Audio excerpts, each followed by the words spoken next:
Shut your mouth. Your son should be buying things for me, not for you.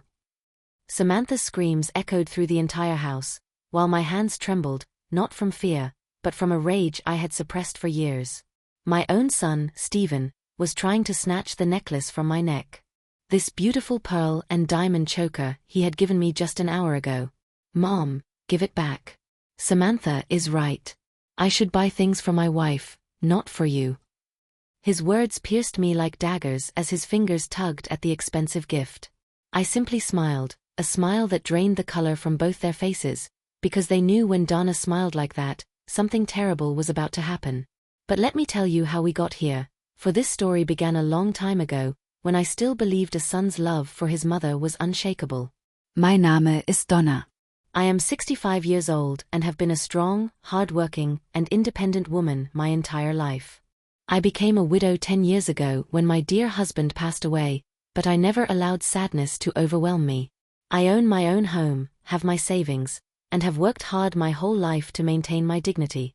Stephen is my only son, and for years I thought I had raised a good man. 5 years ago, he married Samantha, a woman who showed her true, greedy, and manipulative nature from day one. But as a diplomatic mother-in-law, I always tried to maintain family peace, a mistake I was now paying dearly for. The morning had started so beautifully. Stephen came to my house early, which was unusual, as Samantha normally didn't allow him to visit me without her. He carried a small red velvet box in his hands and had a nervous smile on his face. "Mom, I have something special for you," he said as we entered the living room. "It's for everything you've done for us, for all your support and unconditional love."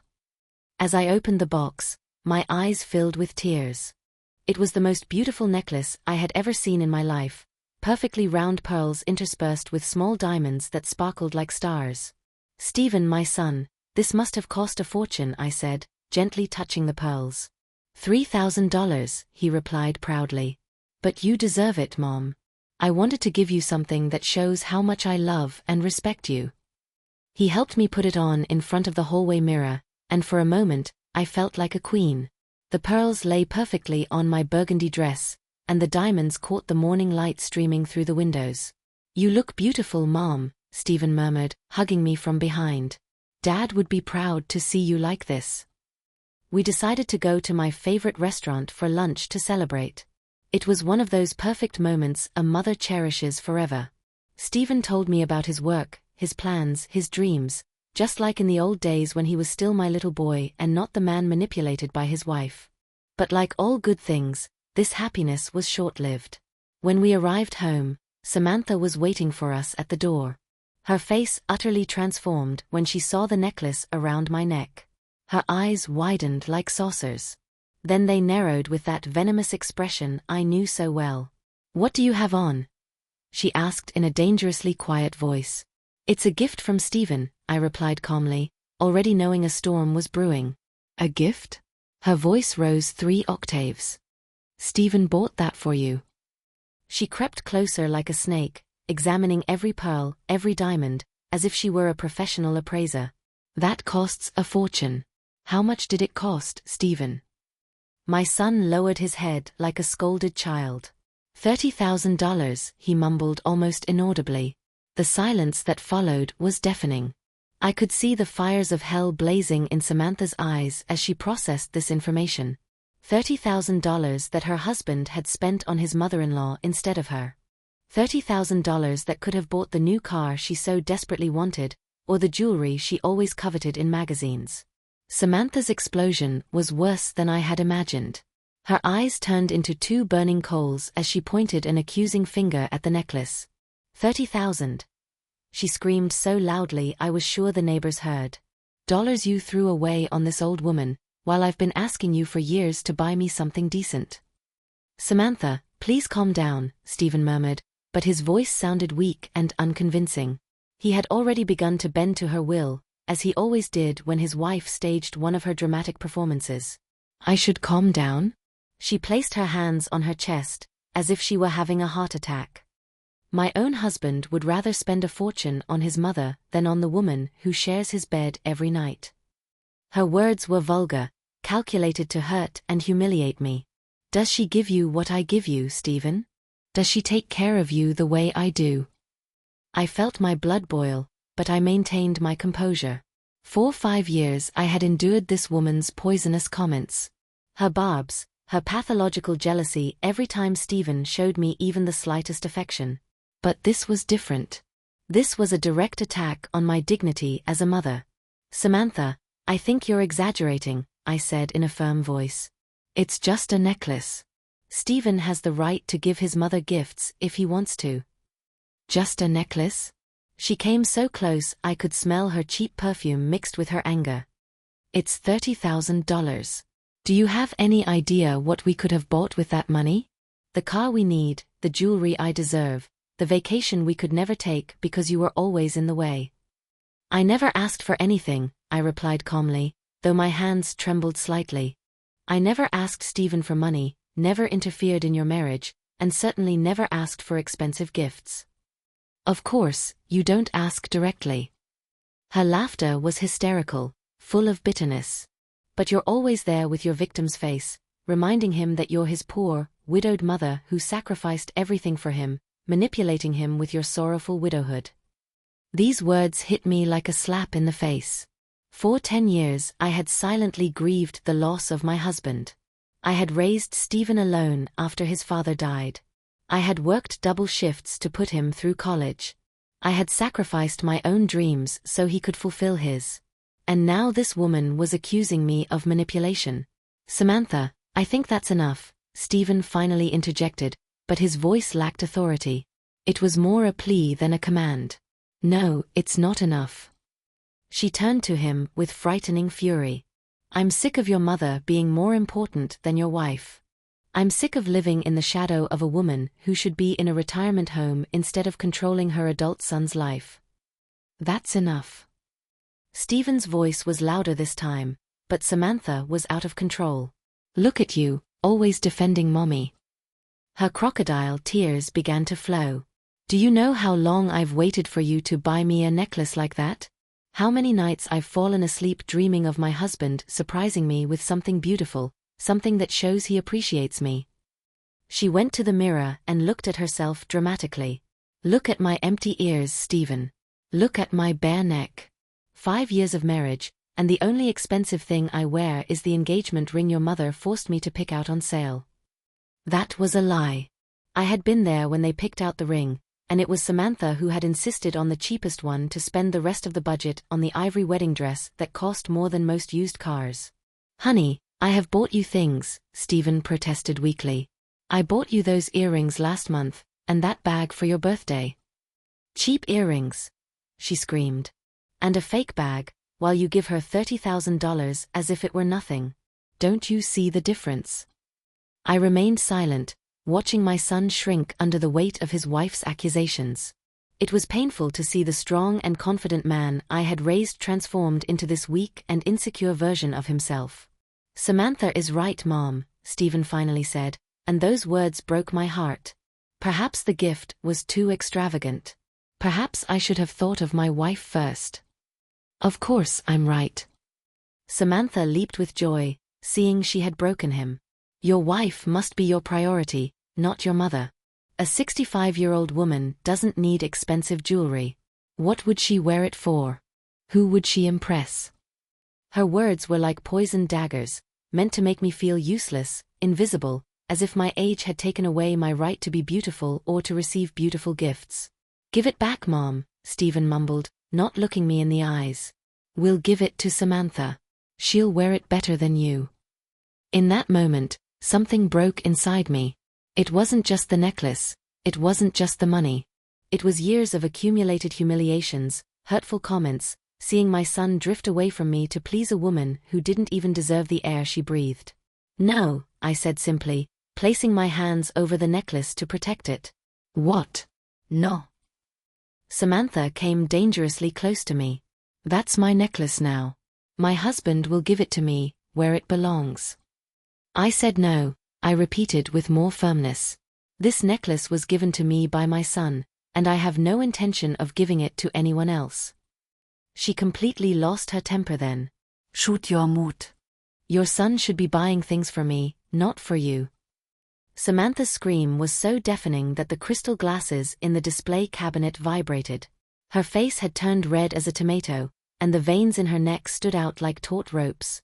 I am his wife, the woman who shares his life, his bed, his dreams, not some old frail woman living in the past. Her words hit me like sledgehammers, but something strange happened inside me. Instead of hurting me, I felt a cold calm take hold. It was as if I had crossed an invisible line, and there was no turning back. "Samantha, please," Stephen tried to calm her, but she shoved him away with such force that he almost fell. "Don't touch me," she screamed at her own husband. "It's your fault for being such a weak man who doesn't know how to put his wife in her place." She turned to me, her eyes bloodshot. "And you, with your cheap manipulations, pretending to be a saint, the self-sacrificing mother." I could vomit. "Watch what you say, Samantha," I warned her in a dangerously quiet voice. "There are limits you shouldn't cross." "Limits?" She laughed like a hyena. "The only limits here are set by you. Limits on your son's happiness. Limits on my marriage. Limits on us having a normal life without your constant interference." "I have never interfered in your marriage," I replied firmly. "You live your lives." I live mine. Liar. She came so close I could feel her spit on my face. "Every Sunday you come for lunch. Every holiday Stephen has to visit you. Every important decision we make, he has to discuss with you first. We're like tenants in our own lives." It was incredible how she could twist reality. On Sundays, I cooked for them because Samantha complained it was too much work to cook herself. On holidays, I was the one who organized the family gatherings because she said she didn't have time to plan anything. And Stephen discussed important decisions with me because he valued my life experience, not because I asked him to. "If my presence bothers you so much," I said calmly, "you can simply stop coming." "Oh sure." Her eyes lit up with a terrible malevolence. The typical manipulative answer, pretending to be a victim so Stephen feels guilty and comes to comfort you. She began to pace like a trapped animal. "But I won't allow it anymore. It's over.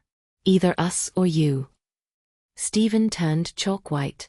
"Samantha, you can't ask me to choose between my mother and my wife." "Of course I can." She stood before him with her hands on her hips. "That's exactly what I'm asking you. Either you completely break off contact with her, or I leave this house and you'll never see me again." The silence that followed was terrifying. I could see Stephen struggling internally, his wife's emotional blackmail tearing him apart.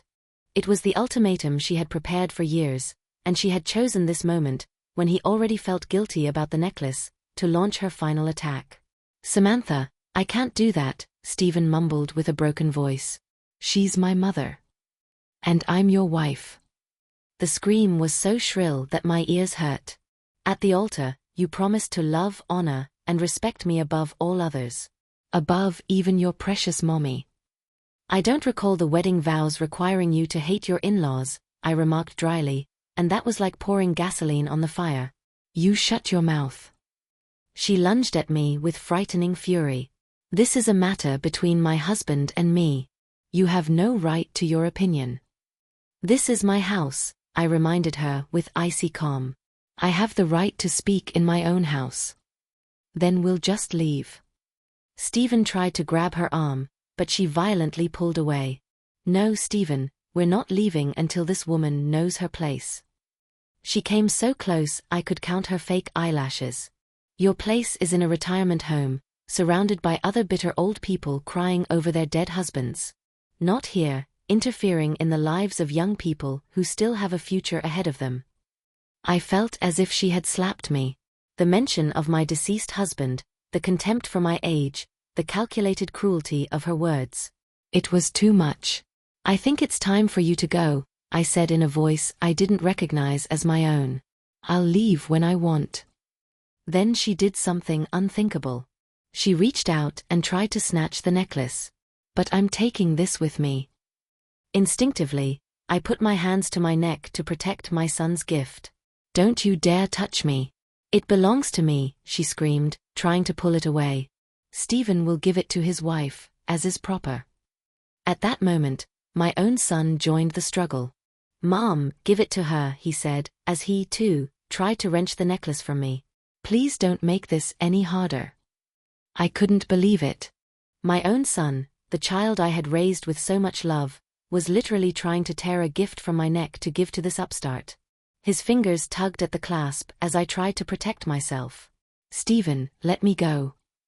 I screamed, but he seemed possessed by his wife's hysteria. "Just give it to her, Mom, it's just a necklace." His words tore my soul. Just a necklace. The gift he had given me with so much love that morning was now just a necklace. "Yes, let go." Samantha also tugged at the necklace, and between the two of them, they were hurting my neck. "Your son should be buying things for me, not for you. Get that through your head." The metal of the necklace dug into my skin, and for a moment, I was afraid it would break in the struggle. But it was more than that. It was the humiliation of being physically attacked in my own home, by my own family, by a woman who simply hated me for existing. "That's enough." I screamed with a strength I didn't know I had and managed to break free from both of them. The necklace remained intact, but my heart was in pieces. I looked at both of them, panting, with disheveled hair and a reddened neck from the fight. Stephen had the decency to look ashamed, but Samantha showed only frustration at not having achieved her goal. "Fine," she said with a venomous smile. "If you won't give it up nicely, then by force." She turned to Stephen with that manipulative expression I knew so well. "Darling, are you really going to let your mother treat me so disrespectfully? Are you going to let a selfish old woman come between us?" I could see Stephen collapsing internally. The pressure, the blackmail, the guilt, all combined to destroy his will. "Mom," he mumbled, not looking me in the eyes, "please, for my marriage, for my happiness, give me the necklace." In that moment, I smiled. A smile that came from the depths of my soul, cold as ice and deadly as poison. It was the smile of a woman who had just made a decision that would change everything forever. Both Stephen and Samantha took a step back. That smile had drained the color from their faces, for they knew deep in their instincts that they had crossed a line from which there was no return. "You know what?" I said, maintaining that smile that made them as pale as corpses. "You're right. Stephen should buy things for his wife, not for his mother." My voice sounded strangely calm, almost melodic, which seemed to bother them more than if I had screamed. Samantha blinked in confusion. Evidently, she had expected more resistance. "What? What did you say?" "I said you're right," I repeated slowly, savoring the confusion on their faces. "A 65-year-old woman doesn't need expensive jewelry." "It's true. What would I wear it for? Who would I impress?" I used her exact words, but in a tone that made them sound like death sentences. Stephen frowned. He obviously sensed something was wrong. "Mom, are you okay?" "I'm perfectly fine, my son," I replied, gently touching the pearls of the necklace. "In fact, I've never been better. You've just opened my eyes to many things I had ignored." Samantha, still suspicious but slowly smiling triumphantly, came closer with an outstretched hand. "Good, then give me my necklace. Finally, you understand your place." "Oh, of course, I understand my place," I said, nodding. "But there's something you don't understand about this necklace." My fingers caressed the pearls tenderly, like a cat stroking a mouse before catching it. "What is it?" Stephen asked cautiously. "You didn't pay for this necklace, my son." I dropped the balm with the gentleness of someone commenting on the weather. "I paid for it." The silence that followed was so thick you could cut it with a knife. Samantha's mouth gaped like a fish out of water, while Stephen remained motionless as a statue. "What? What do you mean?" my son stammered. "I mean exactly what you heard," I replied, walking with measured steps to my desk. "Did you really think that with your office salary you could afford a $30,000 necklace? After the car loans, the mortgage on the house, and all the expenses Samantha incurs monthly?" I opened the top drawer and pulled out an envelope I had kept for months. "Here are all the receipts, Stephen.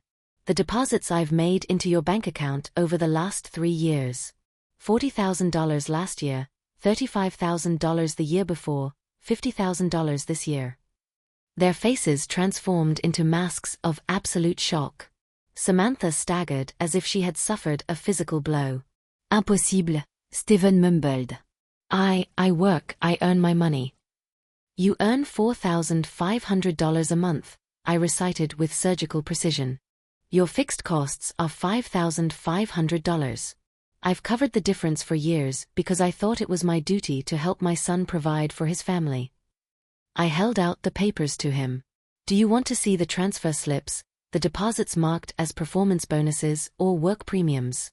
Did you really believe your company paid you $5,000 bonuses every few months? Steven took the papers with trembling hands. His eyes scanned the numbers, the dates, the transfers. His face grew paler with each document he reviewed. But my boss told me, his voice broke off. Your boss has been my friend for 20 years, I explained patiently. I asked them to tell you the deposits were from the company to protect your male pride. I thought it would be better if you believed you had earned them through your own merit. Samantha finally found her voice. Liar. That's impossible. You don't have that much money. I smiled again. That smile that made them recoil. Oh, dear Samantha, there are so many things you don't know about me. I walked to the window, savoring the moment. Did you know that the company I worked for 30 years offered me shares as part of my retirement plan? Did you know those shares are now worth more than $500,000? Their jaws literally dropped. Did you know that your father-in-law, my late husband, owned 3 properties that he bequeathed to me? One of them downtown, now worth over $300,000. I continued to list them with relish. Did you know I have a savings account that I've been feeding for 4 years and have never touched because I live off my pensions and rental income? Steven fell into a chair, completely overwhelmed. Mom, I didn't know. Of course you didn't, I said with feigned tenderness, because you never asked. You just assumed I was a poor old woman dependent on your generosity. I walked over to him and placed a hand on his shoulder. When, in reality, my son, you were the one dependent on mine. Samantha began to hyperventilate. That can't be. If you have so much money, why do you live in this old house? Why don't you have a luxury car? Why do you wear simple clothes? Because I'm not a showy woman, I replied simply. Because money doesn't define who I am, and because I saved every cent to ensure my son and his family had a comfortable life. I paused dramatically. Past tense, by the way. What do you mean past tense? Steven asked with a broken voice. I mean that from this moment on, there will be no more deposits. No more mysterious bonuses, no more financial aid whatsoever. My voice hardened like steel. I mean that you will find out exactly how much money you can earn without the frail old woman living in the past. Samantha staggered backward. You can't do that. We have expenses. We have obligations. Obligations you incurred. Expenses you caused, I retorted coldly. I've fulfilled my part for years. Now it's time for you to learn to be the independent adults you so desperately pretend to be. Mom, please. Steven stood up desperately. I didn't know you, I never thought that. Please, can we talk about this? Talk. I repeated incredulously. Like you tried to tear this necklace from my neck 5 minutes ago? Like your wife told me my place was in a retirement home? Like you told me it was just a necklace, after you gave it to me with so much love. Each word was a poisoned arrow that made them shrink further. Wait. Samantha ran toward me with panic in her eyes. We can fix this. It was just an argument. All families argue. You don't have to be so drastic. Drastic? I laughed, a laugh that sounded like breaking glass. Oh, darling, I haven't even started to be drastic. I went to my phone and dialed a number I knew by heart. Michael, it's Donna. Yes, I need you this afternoon. There are some legal changes I need to make. I paused, looking directly into their horrified eyes. Yes, regarding the will. Big changes. The phone slipped from Samantha's hands as she tried to snatch it from me. You can't change your will. The money belongs to Steven. The money belongs to me as long as I live, I reminded her with sweet venom. And I can do whatever I want with it. Stephen rushed for the phone with a desperation I had never seen in him. Mom, no, please hang up, we can fix this. His voice broke into a sob that, at any other time, would have moved me, but not now, not after everything that had happened. Fix it? I asked, holding the phone out of his reach. How did you fix the problem with the necklace a few minutes ago? By physically attacking me, 2 against 1. Michael, I continued speaking to my lawyer, while Stephen and Samantha circled me like desperate vultures. Yes, I want to completely remove Stephen as the primary beneficiary. I also want to establish a foundation for women who have been mistreated or abandoned by their families. That seems a much more appropriate destination for my money. Samantha let out a scream that sounded like she was being murdered. No. You can't do that. Think of your son. Think of your own flesh and blood. I am thinking of my flesh and blood, I replied with icy calm. I'm thinking of how my own flesh and blood tried to rip a necklace from my neck to give it to a woman who hates me. I'm thinking of how my own flesh and blood yelled at me that it was just a necklace after he gave it to me. But I'm your only son. Stephen sank to his knees before me, literally pleading. I'm the only family you have. You can't disinherit me over an argument. An argument? I repeated, savoring the words. Is that what you call 5 years of humiliations? Your wife's poisonous comments every Sunday at lunch? Her jabs about my age, my widowhood, my supposed uselessness? I leaned down to him, without a shred of compassion in my voice. It's only just an argument, when your wife told me my place was in a retirement home, when she called me a frail old woman, when she said seeing me made her sick. She didn't mean it. Stephen tried to grab my hands, but I pulled them away. She was angry. Women say things they don't mean when they're angry. Oh, but I do mean it, I assured him as I stood up. Every word I say is absolutely sincere. Samantha had begun to pace back and forth like a madwoman, pulling at her hair. This is a nightmare. It has to be a nightmare. She suddenly stopped and pointed an accusing finger at me. You planned all this. It was all a trap from the beginning. A trap. I laughed, genuinely amused. Do you think I planned for Stephen to give me a necklace so you would explode and reveal your true nature? Do you think I orchestrated you both physically attacking me in my own home? Yes, she shrieked hysterically. You knew I'd get upset. You knew $30,000 would drive me crazy. You did it on purpose to have an excuse to get rid of us. Samantha, I said with exaggerated patience. If I wanted to get rid of you, I wouldn't have needed such an elaborate scheme. It would have been enough to tell Stephen how much money I'd deposited into his account over the years. That silenced her for a moment, but only for a moment. All right. She stood before me with renewed determination. I apologize. I'm sorry for everything I said. I was jealous. I was wrong, but you can't destroy Stephen's future because of my mistakes. Your mistakes? I raised an eyebrow. And where was Stephen when you made all these mistakes? Did he defend me, challenge you, or silently agree while you humiliated me? Stephen lowered his head, utterly defeated. Indeed, I continued, enjoying every second. Do you remember last year's Christmas dinner, when Samantha joked I should find a boyfriend at the retirement home because it was sad to see me so alone? Do you remember how you both laughed?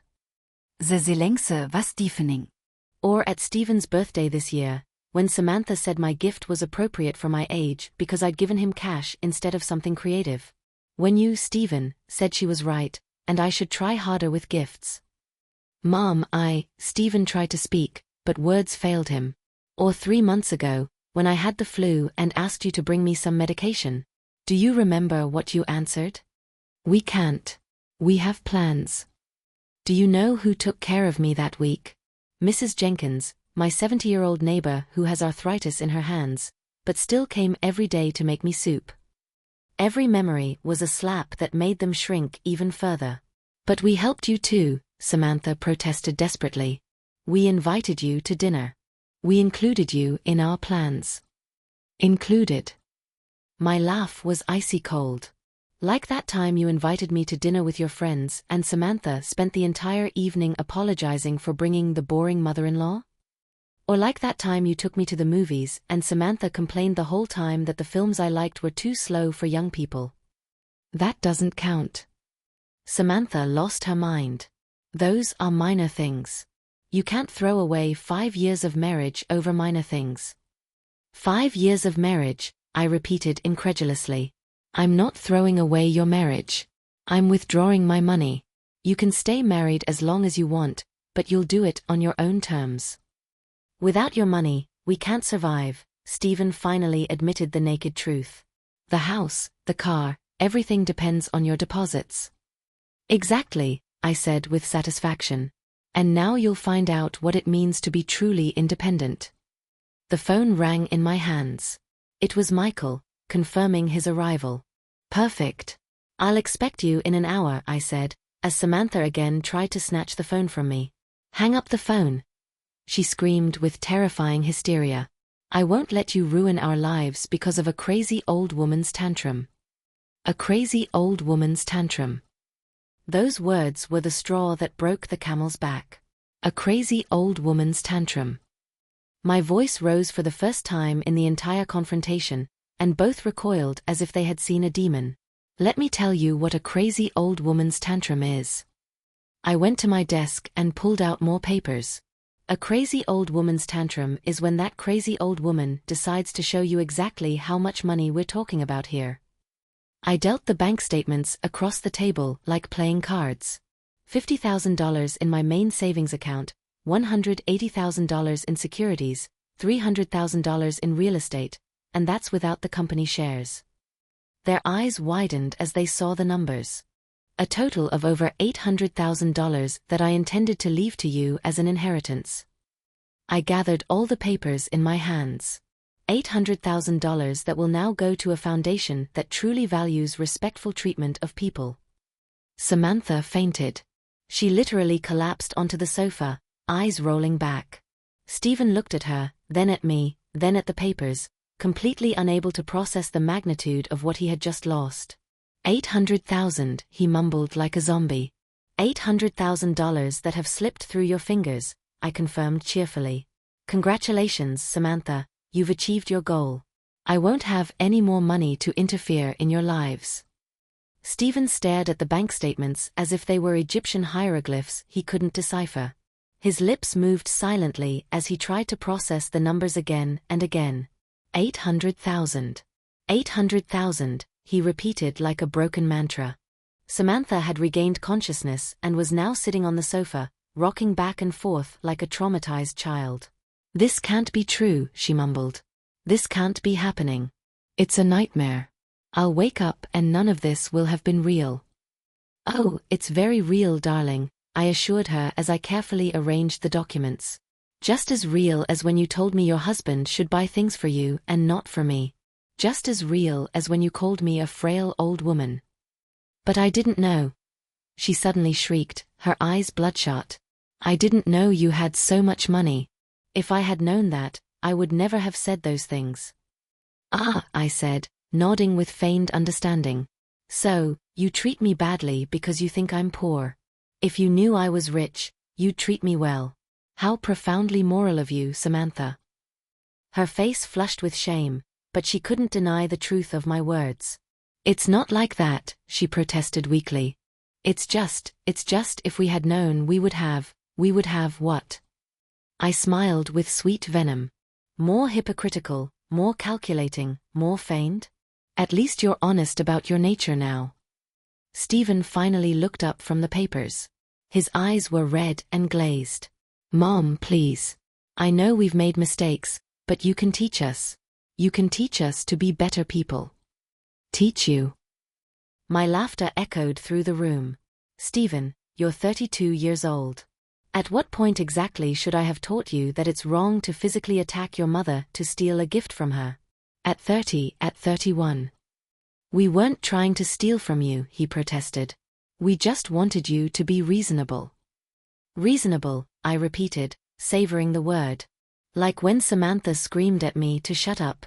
Like when you told me it was just a necklace, after you gave it to me. Like when both of you tried to tear it from my neck. The doorbell rang, interrupting the conversation. That must be Michael, I announced cheerfully. My lawyer has arrived early. No. Samantha sprang from the sofa as if she'd been electrocuted. He can't come in. We won't let you ruin our lives. She stood in front of the door with outstretched arms, as if to literally prevent a lawyer from doing his job. Samantha, get away from my door, I ordered her in a firm voice. No. Her eyes had a manic gleam. Not until you promise you won't change the will. Not until everything goes back to the way it was. The way it was no longer exists, I informed her as I walked toward her. The way it was died the moment you decided to humiliate me in my own home. But we can be a happy family again. Her voice broke into desperate sobs. We can make it work. I promise, I'll be the perfect daughter-in-law. The perfect daughter-in-law, I raised an eyebrow. Like you have been for the past 5 years? Like that time you told me to my face that my place was in a retirement home? That kind of perfection. The doorbell rang again, more insistently this time. Samantha, get away from the door now, or I'll call the police for trespassing, I threatened. Call the police. She laughed hysterically. Tell them your daughter-in-law is saving you from making a terrible decision. Tell them a family is trying to stick together. Stephen slowly approached her. Samantha, please let her open the door. You've already done enough damage. Enough damage? She turned to him like a fury. Enough damage? You caused this damage with your stupid necklace. If you hadn't been such an idiot to spend $30,000 on this old woman, none of this would have happened. You're right, Stephen said in a voice I hadn't heard in years. It's my fault. My fault for letting you treat my mother badly for 5 years. My fault for not defending her when she needed me most. Samantha recoiled as if he had slapped her. Stephen, what are you saying? Why are you talking to me like that? You're my husband. You're supposed to defend me, not her. Defend you? Stephen ran his hands through his hair, visibly frustrated. How am I supposed to defend the indefensible, Samantha? How can I justify you calling my mother senile in front of her lawyer? That wasn't intentional, she protested desperately. I'm upset. I'm not thinking clearly. No, Stephen said with a firmness that surprised me. You're thinking perfectly clearly. You've always seen my mother as a burden. You've always wanted her out of our lives. And now that you have the opportunity to express it freely, you're doing it. That's not true. Tears began to roll down her cheeks, but they were no longer tears of pain, but pure panic. I respect your mother, it's just sometimes. Sometimes I feel displaced. Displaced. Stephen's voice grew incredibly cold. Do you feel displaced by a 65-year-old woman who secretly financed our lives for years? Do you feel displaced by the person who paid for your surgery when you were sick? Samantha's mouth dropped open to protest, but Stephen continued relentlessly. Do you feel displaced by the woman who gave us the down payment for the house? By the one who paid my bills when I was unemployed? By the one who never, not once, asked anything of us? I didn't know she paid for all that. Samantha screamed. If I had known I would have what? Stephen came closer to her. Would you have been more respectful? Would you have pretended to love her? Would you have carefully calculated how much feigned kindness you needed to show to keep the money flowing? His words hit her like slaps. Samantha slid down the door and sat sobbing on the floor. I'm not a bad person, she whimpered. I just wanted my husband to put me first.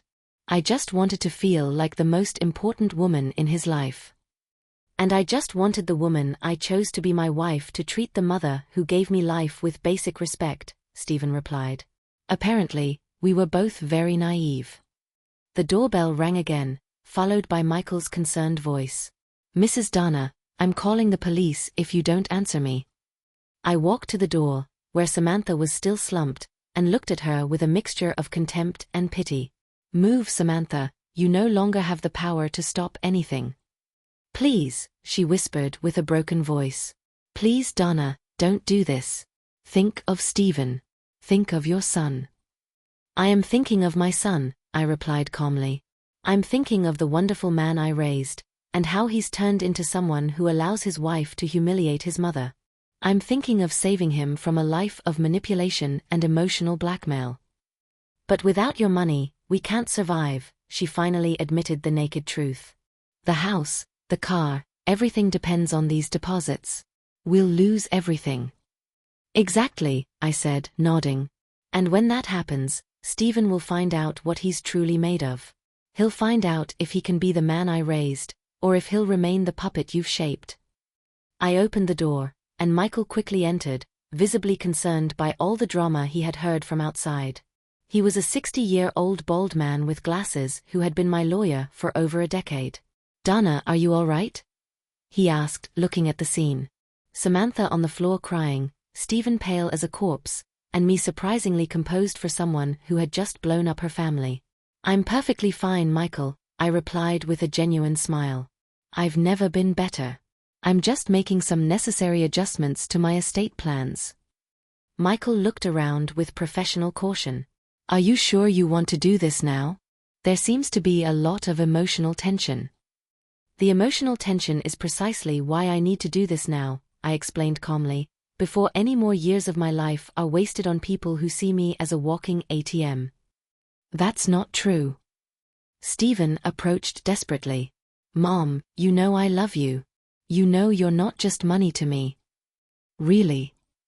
I turned to him with genuine curiosity. "Then you'll have no problem if I donate all my money. Because if you love me for myself, and not for what I possess, my decision shouldn't affect you at all." The silence that followed was deafening. Stephen opened his mouth several times, but no words came out. "Just as I thought," I murmured sadly. "Even now, when you have the opportunity to prove to me that you love me unconditionally, you can only think of the money you'll lose." "It's not that," he protested weakly. "It's just, we had plans. Plans for the future, to have children, to grow the family." "Children?" I raised my eyebrows. "You wanted to have children with my money? Did you want to raise my grandchildren with funds you obtained by insulting and humiliating their grandmother?" The question left them speechless again. "Do you know what values you would have taught those children?" I continued relentlessly. "That it's okay to disrespect elders if they have money? That emotional manipulation is an acceptable means to get what you want? That it's justified to physically attack someone if that person has something you covet?" "Please stop." Samantha screamed from the floor. "We understand we're terrible people, but you can punish us without completely destroying our lives." Destroy your lives. I repeated incredulously. "How am I destroying your lives? By withdrawing money you never knew you had? By stopping the subsidization of a lifestyle you could never afford?" "Without this money, we'll lose the house," Samantha whimpered. "Then you'll find a cheaper house," I replied simply. "Like millions of people who live within their means. We'll have to sell the car. Then you'll buy a used car, like the one I've been driving for 10 years. Stephen will have to get a second job, just like I had to when I raised him alone after his father died." Each answer was like a stab that tormented them even more. Michael had listened silently, taking notes. "Donna," he finally said, "I understand your frustration, but are you sure you want to make such drastic changes? Perhaps you could consider some conditions, instead of a complete exclusion." "Conditions?" Samantha clung to that word like a lifeline.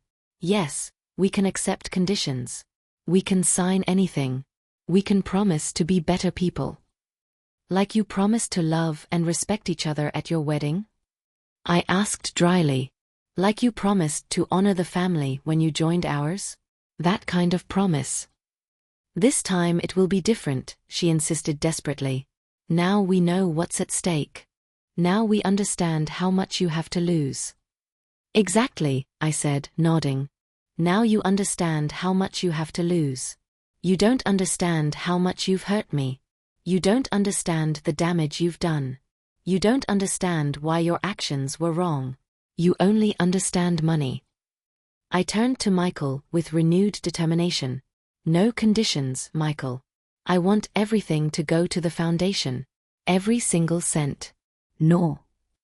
Samantha screamed, and it was a cry that echoed through the entire house.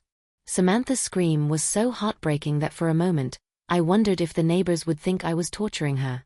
She literally threw herself onto the floor, flailing like a 5-year-old having a tantrum. "You can't do this to me," she sobbed, pounding her fists on the floor. "It's not fair. It's not fair. Everything was perfect until you came with that damn necklace." "And what is it?" Michael looked at me with a mixture of professional concern and morbid fascination. In his 20 years as a lawyer, he had evidently never witnessed an emotional breakdown of this magnitude during a legal consultation. "Would you like me to come back later?" he murmured discreetly. "When tempers have calmed down a bit." "No, Michael," he replied firmly. "The emotions have been simmering beneath the surface for 5 years. It's time for them to fully explode and see what's left afterward." Stephen went to his wife, who was still writhing on the floor. "Samantha, please get up. You're making a fool of yourself." "I don't care if I make a fool of myself," she shrieked, without stopping her flailing. $800,000, Stephen. That belonged to us and now it's going to strangers." "They never belonged to you," I reminded her with infinite patience. "They belonged to me. I earned them. I saved them. I invested them. You simply assumed you would inherit them one day." "Of course they belong to us." She managed to sit up, her hair completely disheveled, makeup smeared across her face. "You're his mother. Sons inherit from their parents. It's the law of nature." "The law of nature also states that sons respect their parents," I retorted dryly.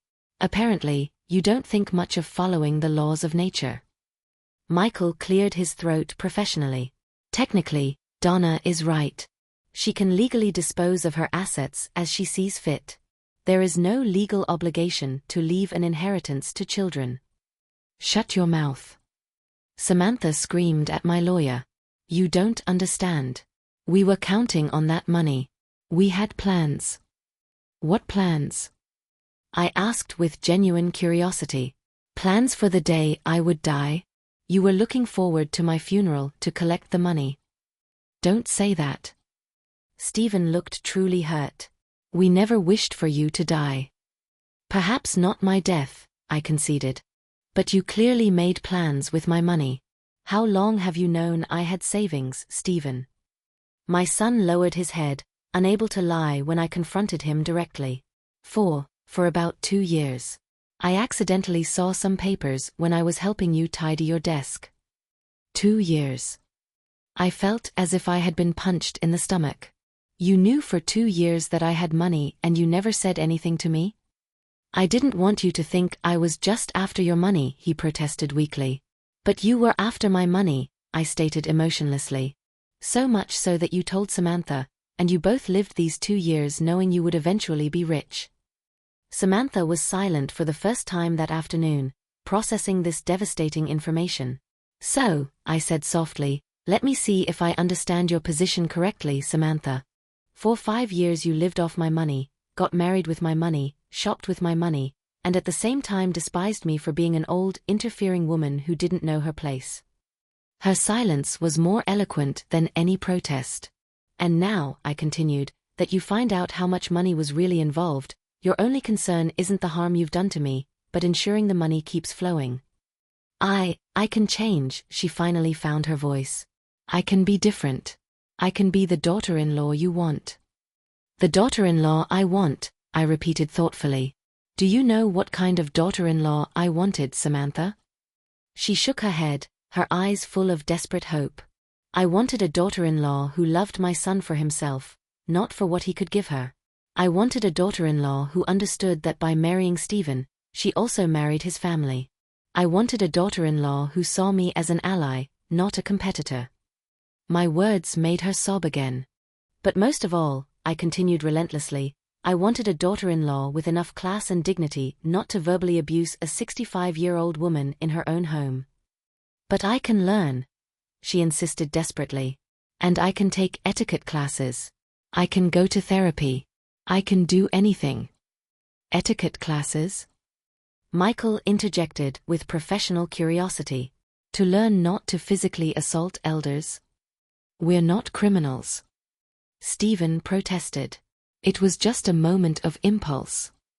A moment of impulse, I repeated slowly. Like when Samantha told me my place was in a retirement home. Was it also a moment of impulse when she called me a frail old woman living in the past?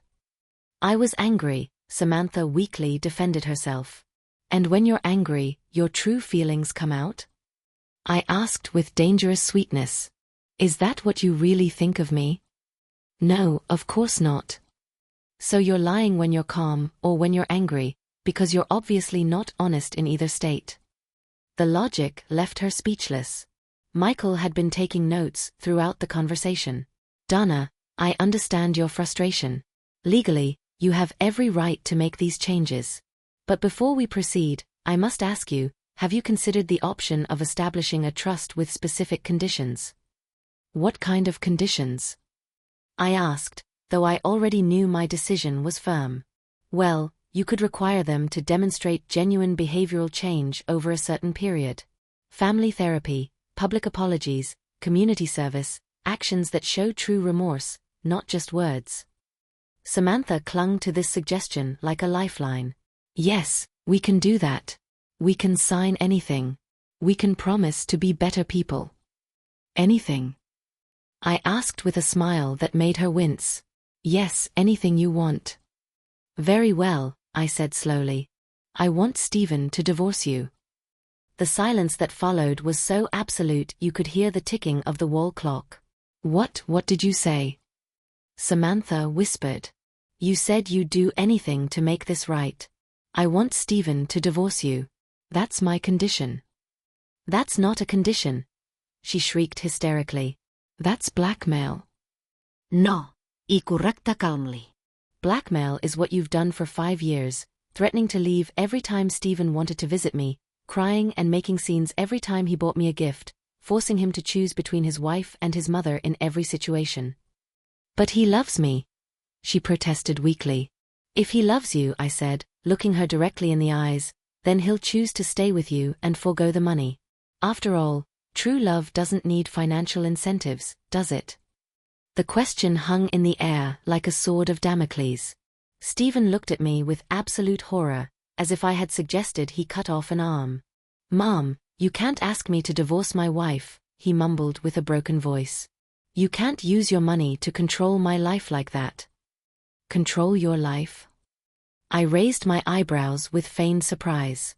But according to Samantha, I've been controlling your life for years now. At least I'm being honest about it. That's different. Samantha protested from the floor. That's emotional blackmail. Like when you asked me to choose between you or my mother, Stephen murmured, and I realized he was finally seeing his wife's hypocrisy. That was different too. But her argument sounded weaker and weaker. You're right, I said suddenly, surprising everyone.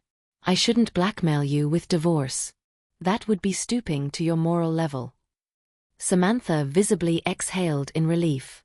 Instead, I continued with a calm smile, I will simply proceed with my original plan. Michael, please prepare the documents to transfer everything to the foundation. Wait. Samantha sprang from the floor. You said it was blackmail. You said it was a condition. It was a test, I explained patiently.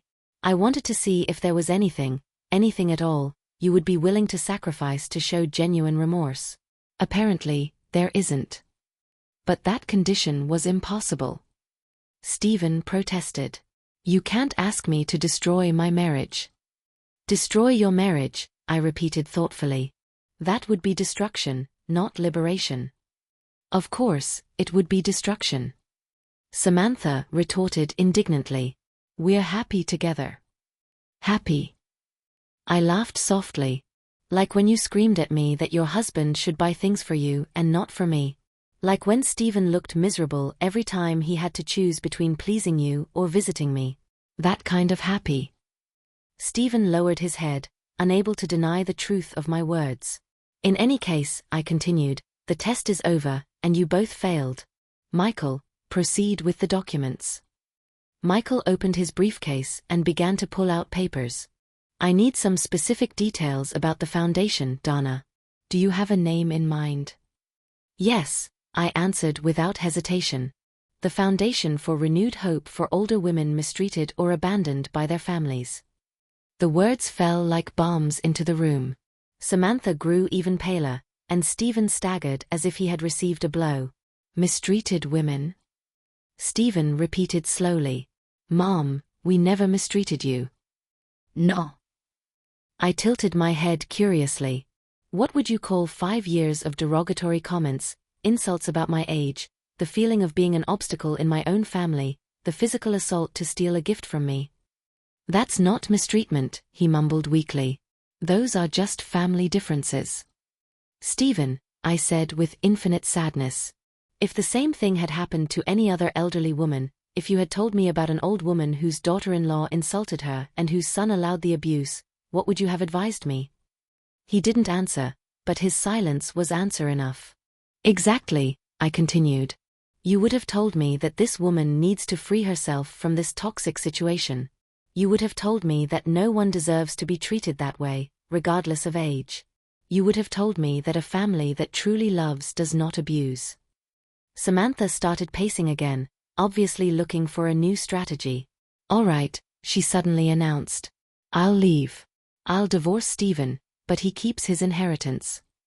We all looked at her, surprised. Yes, she continued with new hope. Obviously, I'm the problem. If I leave, you can be a happy family again, and Stephen can keep the money. Stephen looked at her as if she had completely lost her mind. Samantha, what are you saying? I'm saying I give up, she declared dramatically. I'm giving up our marriage. I'm giving up all rights to this money, but I won't let my foolishness ruin my husband's future. How noble of you, I remarked dryly. But there's a small problem with your plan. Which is? She asked anxiously. The damage is already done, I replied simply. It's not just about you, Samantha, it's also about Stephen. My son straightened up as if electrocuted. What do you mean? I mean that for the past 5 years, you have failed me as a son, I said with a calm that brutally contrasted with the cruelty of my words. For 5 years you chose easy peace over what was right. You preferred to avoid confrontations with your wife rather than defend your mother. But I love you, he protested desperately. I know, I replied with genuine sadness. And I love you. But love without respect is not enough. Love without the courage to do what's right doesn't build strong families. I can change. Stephen came toward me with tears in his eyes. I can be better. I can be the son you deserve. At 32 years old, I reminded him gently. At 32 years old, you're finally going to learn to defend your mother when someone attacks her. Don't you think it's a little late for those lessons? It's never too late, he insisted. People can change. I can prove I've learned. Just like Samantha can prove she's learned? I asked, pointing to her. How can you prove that your apologies are sincere and not just panic because you're losing money? We will. Samantha joined the plea. We'll work on ourselves. We'll go to therapy. We'll do community service. Whatever it takes. Michael cleared his throat professionally. Donna, if I may make a legal point, you could consider a probationary period, set specific conditions, and review the situation in a year. No, I said firmly. A year of acting doesn't erase 5 years of mistreatment. A year of forced therapy doesn't guarantee a genuine change of heart. I turned to the window and looked out at the garden I had tended for decades. Do you know the moment I knew I had lost you forever? Everyone was silent. It wasn't when Samantha screamed at me. It wasn't when she insulted me. It wasn't even when they tried to tear the necklace from me. I turned around and looked at them.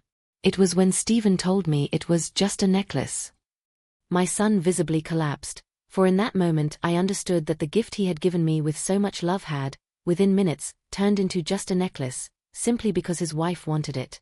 I understood that my happiness, my dignity, my feelings were all just a sideshow compared to satisfying Samantha. Mom, I didn't mean it like that. Stephen was openly weeping now. I was confused. I was under pressure. Exactly, I nodded. You were under pressure, and you chose to give in to that pressure by hurting me instead of standing up to your wife. That's the decision you've been making for 5 years. I walked back to Michael, who had been observing everything with professional fascination. Proceed with the documents, Michael. Everything goes to the foundation, no conditions, no probationary period, no second chances. Please. Samantha threw herself at my feet, literally clinging to my legs. Please, Donna, you can't do this.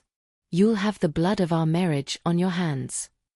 No, I said, gently freeing myself from her grasp. You destroyed your own marriage. I'm merely refusing to subsidize it financially. But without the money, we can't survive as a couple, she finally admitted the naked truth. Then you were never a real couple, I replied sadly. You were two people connected by financial convenience, held together by my money. Stephen came toward me one last time. Mom, if you really love me, you won't do this. His words hit me like a slap, but I maintained my composure. If you really loved me, my son, we would never have reached this point. And with those words, I signed the documents Michael had prepared. With each signature, I watched the faces of my former loved ones disappear. With each signature, I felt my soul liberated from years of toxicity. When I finished, I stood up and looked at them one last time as a family. The house still belongs to me, I announced calmly. You have 1 week to pack your belongings and find another place to live. You're kicking us out too? Stephen whispered in horror. I'm not kicking you out, I corrected. I'm giving you the opportunity to start a truly independent life, without my money, without my interference, without the old, interfering woman who bothers you. Samantha had begun to laugh hysterically. Wie wehlost eating. All because of a stupid necklace. All because of $30,000. No, I corrected her one last time. You lost everything because of 30 years of disrespect. The necklace was just the straw that broke the camel's back. I walked to the door and opened it wide. Now please get out of my house. I have a new life to begin, and you must learn to live your own without my money. I watched them slink away as if condemned to death. As the door closed behind them, I was alone with Michael and a silence I hadn't experienced in years. Do you regret it? Michael asked softly. I looked down at the necklace I was still wearing, touched the pearls that had caused so much drama, and smiled with genuine inner peace, for the first time in 5 years. No, I replied with absolute certainty. For the first time in a long time, I completely respect myself again. And as the sun set over my garden, I knew I had made the right decision. $800,000 was a small price to reclaim my dignity. In the end, I had learned the most valuable lesson of all. Sometimes, losing a toxic family is the only way to truly find yourself.